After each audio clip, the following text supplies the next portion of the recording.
Imran series novel Tariq بھنور، تحریر M.A. راحت۔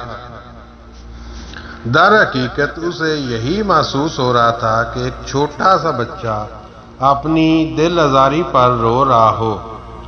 اس نے بمشکل تمام کہا، دیکھیے عمران صاحب، آپ ایک پروقار آدمی ہیں اور پاک ایشیا کے وفد کی حیثیت سے یہاں آئے ہیں۔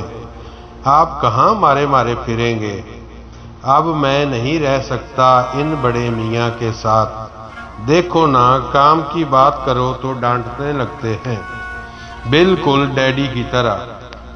آخر آپ اس فلم کا کریں گے کیا؟ مجھے کیا کرنا تھا؟ میں تو ان سب آنکھ کے اندھوں کو دیکھ رہا تھا جنہوں نے پوری فلم دیکھ لی اور انہیں کچھ پتہ ہی نہیں چلا۔ میں تو آپ لوگوں کو کچھ بتانا چاہتا تھا۔ عمران منہ بسورتا ہوا بولا، کیا بتانا چاہتے تھے؟ اب کیوں بتاؤں؟ اب تو میں جا رہا ہوں۔ عمران نے سوٹ کیس لاک کیا۔ وہ در حقیقت نکل جانے کے موڈ میں نظر آتا تھا۔ عمران صاحب پلیز۔ کیا پلیز پلیز لگا رکھی ہے؟ ان بڑے میاں کو نہیں روکتے؟ عمران نے روٹھے ہوئے لہجے میں کہا، وہ بزرگ ہیں ہمارے، کمال کرتے ہو۔ بزرگوں سے ہی تو جان بچا کر یہاں آیا تھا اور یہاں بھی بزرگ پیچھے ہی پیچھے آ گئے۔ لیکن اب فلم میں کیا بتانا چاہتے تھے؟ بس اب میں جا رہا ہوں۔ اب میں کچھ نہیں بتاؤں گا، تم لوگ بلا وجہ ہی جھک مارتے رہو۔ ارے کیا آپ نے کوئی خاص بات دیکھی ہے؟ جی ہاں، ایسی فلمیں میں ہزاروں خرید سکتا ہوں۔ میرے پاس پوری لائبریری ہے اور پکچر لائبریری ہے۔ یقیناً ہو گئی، لیکن آپ اس فلم میں ہمیں کیا بتانا چاہتے تھے؟ اقبال شاید اسے بہلانے میں مصروف تھا، لیکن عمران نے جوتوں کے بل کسے اور پھر کھڑا ہوتا ہوا بولا، دیکھ لینا اور پھر یاد کرنا مجھے۔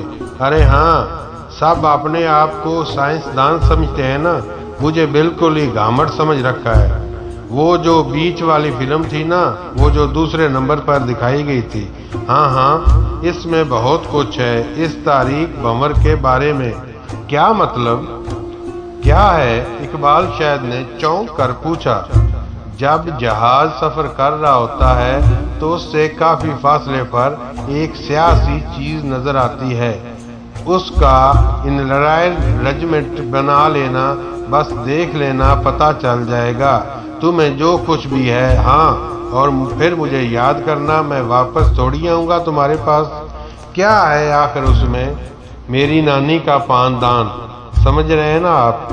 عمران نے سوٹ کیس ہاتھ میں لٹکایا، پھر اقبال شاید انتہائی کوششوں کے باوجود اسے نہیں روک سکا۔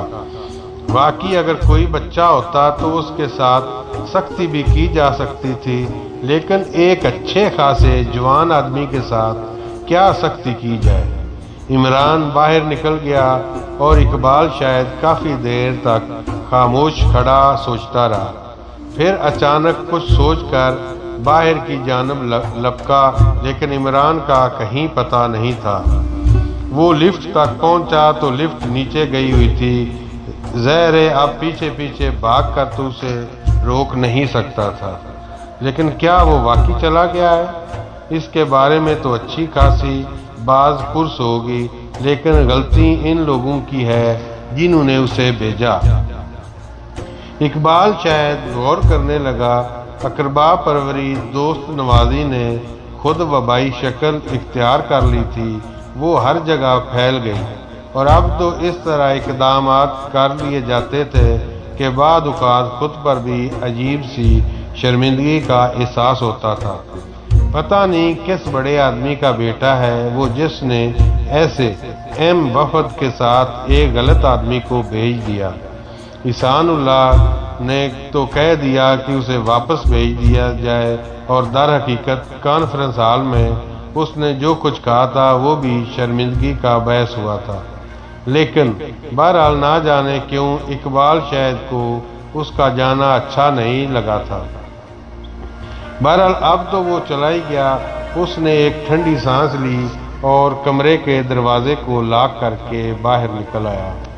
احسان اللہ کو اس بارے میں اطلاع بھی دینی تھی، اچھی خاصی مشکل پیش آ گئی، حالانکہ عمران کا پاسپورٹ وغیرہ اس کے اپنے ہی پاس موجود تھا، لیکن پھر بھی وفد کے ساتھ آیا تھا، وفد کے ساتھ ہی واپسی مناسب تھی، لیکن اب وہ چلا گیا تھا۔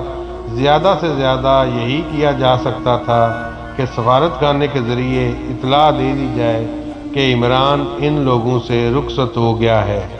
پھر اقبال شاید کو اس کی باتوں کا خیال آیا اور اس کے ہونٹوں پر مسکراہٹ پھیل گئی۔ بہرحال اس نے چالاکی کا ثبوت دیا تھا، یہ الفاظ کہہ کر کہ پتہ نہیں کیا چیز تھی۔ وہ احسان اللہ کے کمرے میں آ گیا اور وفد کے تمام ارکان بیٹھے ہوئے اسی کے بارے میں باتیں کر رہے تھے۔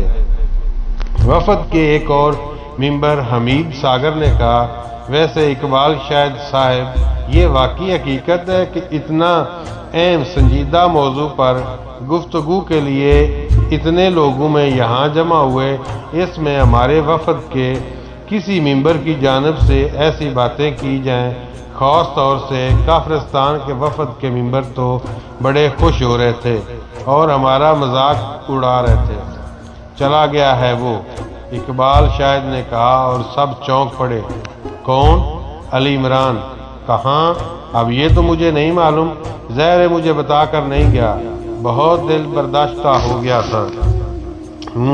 کوئی بات نہیں، میں ذمہ داری قبول کرتا ہوں اس بات کی، بلکہ میں اس سلسلے میں باقاعدہ اعلیٰ حکام سے بات کروں گا، کم از کم ایسے معاملات کو دوسرے امور کے لیے ہی اٹھا رکھا جائے، ہم لوگوں کو تو بدنام نہ کیا جائے۔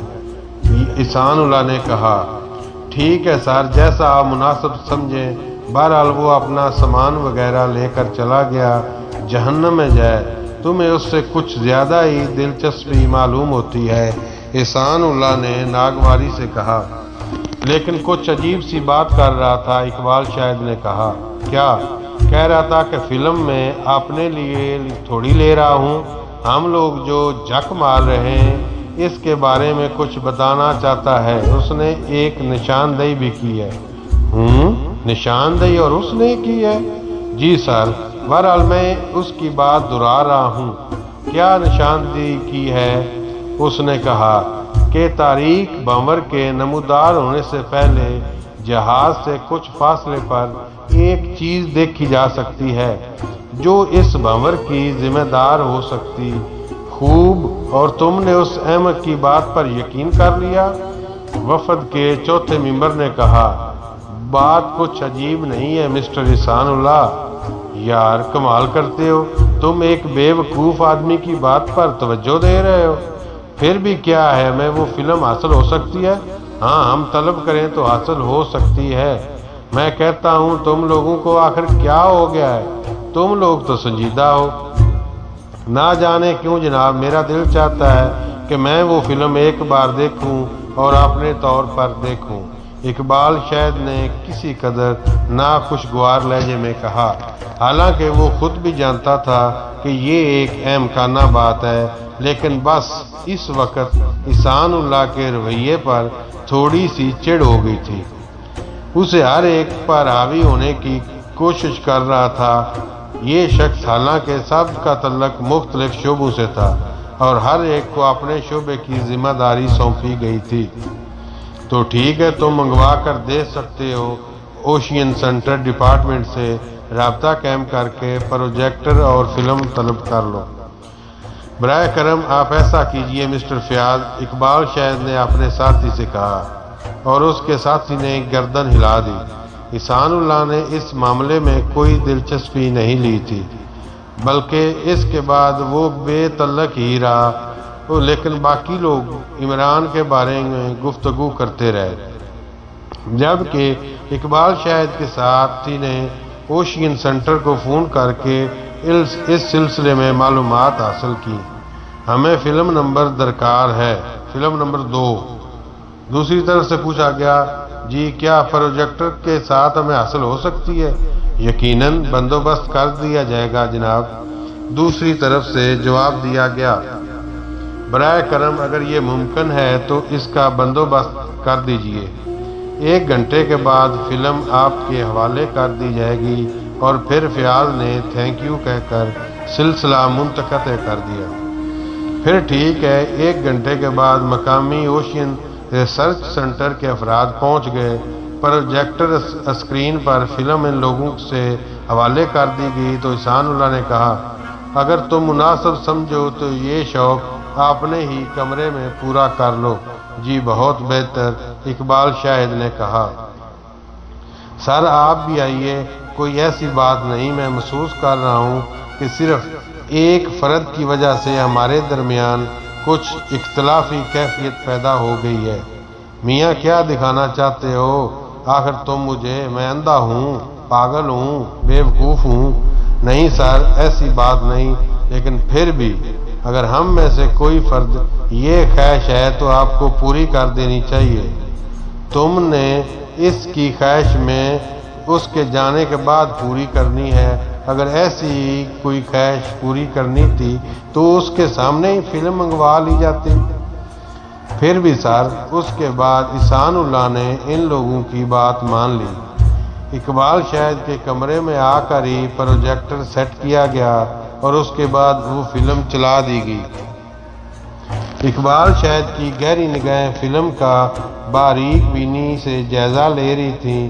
وہ جہاز جس کے بارے میں یہ فلم تھی اپنی منزل کی جانب رواں دواں تھا، لیکن اس سے کافی فاصلے پر ایک سیاہ سا خاکہ سمندر میں دیکھا گیا، اور جیسے ہی ان کی نظر اس خاکے پر پڑی، ان کی آنکھیں شدت حیرت سے پھیل گئیں۔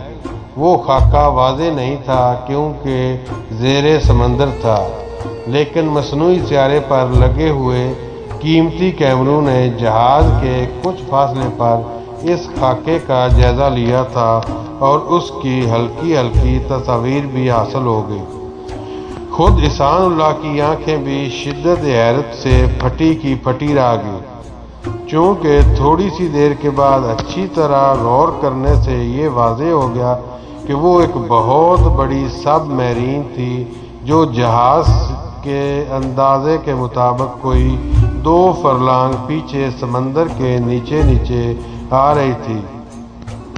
تمام لوگوں پر سکتہ سا طاری ہو گیا۔ خود اقبال شاہد کی آنکھیں حیرت سے پھیلی ہوئی تھی۔ پھر وہ شاید سمندر میں بیٹھتی چلی گئی اور اس کے بعد نگاہوں سے اوجھل ہو گئی۔ پھر چند ہی لمحات کے بعد فضا میں تاریکیاں امڑنے لگیں، وہ سب پتھر کے بت بن گئے تھے۔ احسان اللہ کے منہ سے بے اختیار نکلا، ریوائنڈ کرو، پھر سے دکھاؤ مجھے۔ تقریباً 6 بار یہ فلم دیکھی گئی اور ان سب کو یہ اندازہ ہو گیا کہ عمران کا کہنا غلط نہیں تھا۔